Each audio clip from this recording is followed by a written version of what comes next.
Chapter 4 of Tractate Nedarim continues discussing the laws of vows. The first mission says, there is no legal difference between somebody who vows against benefiting from another person and somebody who vows against letting his food be used to benefit somebody, besides for entering the other person's property or using utensils which aren't used for food, both of which would be disallowed by the first vow. If somebody is subject to a vow that forbids him from receiving food from somebody, he can't use that man's flour, sieve, grain sieve, mill, or oven, but he can use the man's shirt, ring, cloak, or earring. The Gemara cites an opinion that holds that forbidding somebody to benefit from you includes your property also. Further, by the vow against receiving food, it also includes all those listed utensils, as the vow in this case was a benefit that brings to the consumption of your food is forbidden to me. It lists several other utensils that would be included in such a vow: a fruit sack, a donkey used to carry fruit, and a basket. It debates about other particular entities if they're included in such a vow. New Mishnah, continuing the last vow, any utensil which is not used to prepare food, if the region rents out similar of such items, it's prohibited.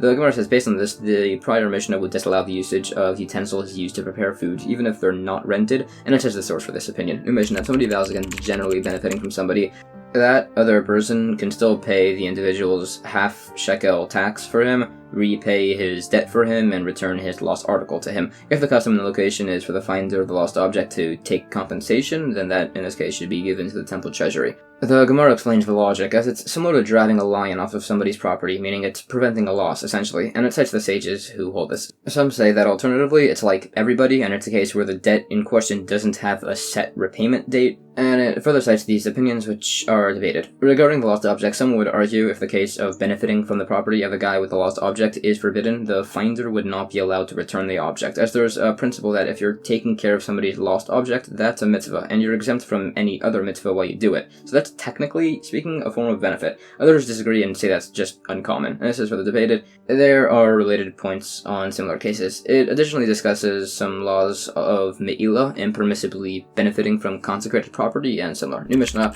the person who is prohibited to give benefit to another due to a vow, he can still separate the other person's terumah or tithes without the other person knowing, or bring bird offerings for various impurities on his behalf, or sin offerings, or others, and he can teach the man midrash, halacha, law, and agados, but not scripture, although he can teach the man sons and daughters scripture. The Gemara asks a relevant general question, which is, do the Kohanim in the temple act as agents of the public, or as agents for heaven? This is practically relevant if somebody vowed against benefiting from a certain Kohen. This is debated from several sources. It's discussed further. It asks a related point from above: if a person removes tithes from his own produce to cover it for somebody else, does he need that man's consent? It tries to resolve that based on our case, where the terumah removal from the other guy's pile is permissible, even though he couldn't give benefit to the guy. But it's explained that the Mishnah's case was where the man said, whoever wants to remove terumah from my produce should do so, which means that when the other man removed his terumah, it's not regarded as a prohibited benefit. So it asks, if a person separated terumah from his own produce to fix the produce of somebody else,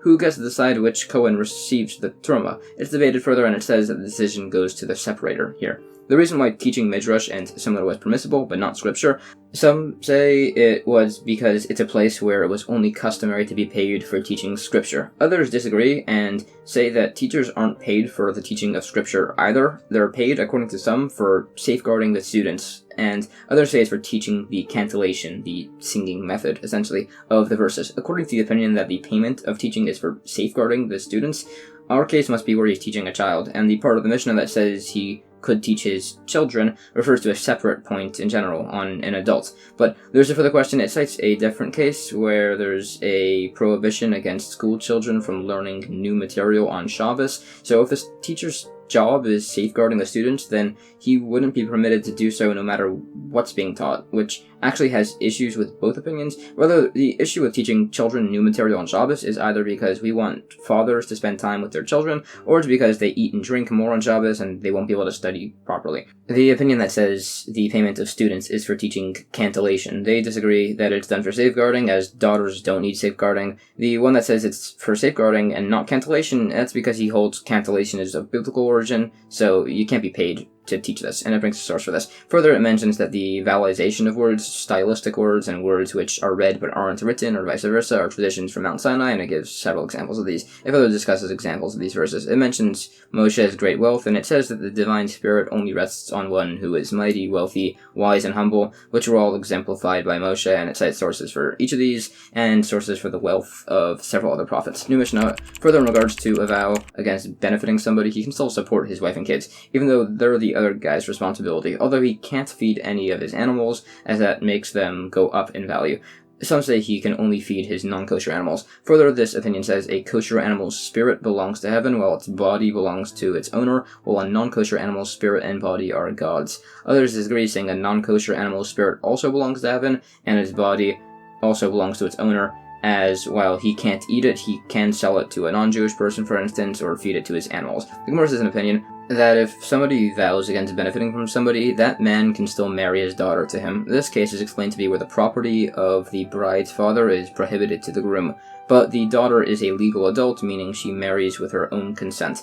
It describes other permissible, smaller benefits that are permitted. New Mishnah, if somebody has been vowed against benefiting from somebody and then goes to visit the man, he can stand but not sit, and can heal his soul but not his money, which will be explained. The Gemara explains this case is where the possessions of the visitor are prohibited to the sick man, and the locale is where they take payment for sitting with a sick man, but not for standing. The generalization of the Mishnah teaches that you are never allowed to take payment for standing with the sick, and therefore cannot derive benefit from doing such a thing. Others say the issue of him sitting is that sitting is forbidden rabbinically in case he sits for too long. Others say the case is the inverse, where the possessions of the sick man are forbidden to the visitor, and the vow didn't include doing things for the man's health within his vow, which can only be done while standing. This is discussed. It digresses to cite many verses and points on the immense importance of visiting the sick, and also verses regarding Korach, who challenged Moshe's leadership during the Jewish people's wandering the desert, during which it says that the sun and moon ascended to the higher heavens and demanded God support Moshe on this, so God responded by asking why they're getting involved in Moshe's honor when every day people worship the sun and moon instead of God.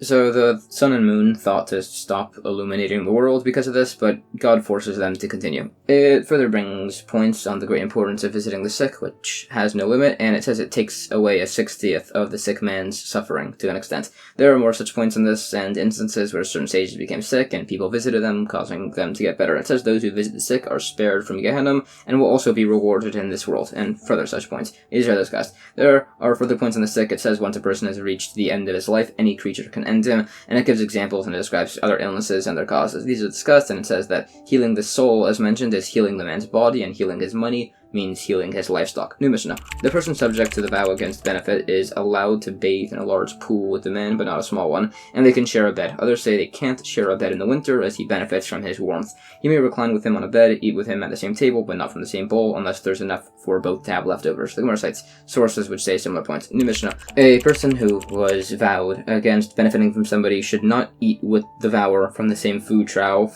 for laborers, and not work with him in the same row of a vineyard. Others say they can work in the same row as long as they're far apart. The Gemara says that actually both agree that a close spot is disallowed, and they dispute a far spot. The first opinion is saying they can't work even far apart, as the vower makes the ground softer for the other, while the others say that's just not an issue. New mention, if somebody vowed against benefiting from another person, he can't enter the man's field or eat fruit from branches that extend out of his field. If the vow was made on a sabbatical year when farming is prohibited, he can't enter the man's field, but he can eat of the extending trees. If the vow was against specifically food-related benefit, he can enter the field by both cases and to not eat the fruit accordingly, depending if it was a sabbatical year. The Gemara cites related opinions in these cases. It explains the issue with entering the field on a sabbatical year. It's because you might delay there, which isn't allowed. New Mishnah, somebody who vowed against benefiting from another person, he can't be lent items, can't borrow items, can't lend or borrow money, and can't sell to him or buy from him. The Gemara says the issue of benefiting while borrowing from somebody is either the cases where both men vowed against benefiting from each other, or it's because there's a concern that borrowing will lead to lending, so it's a rabbinic decree. New Mishnah,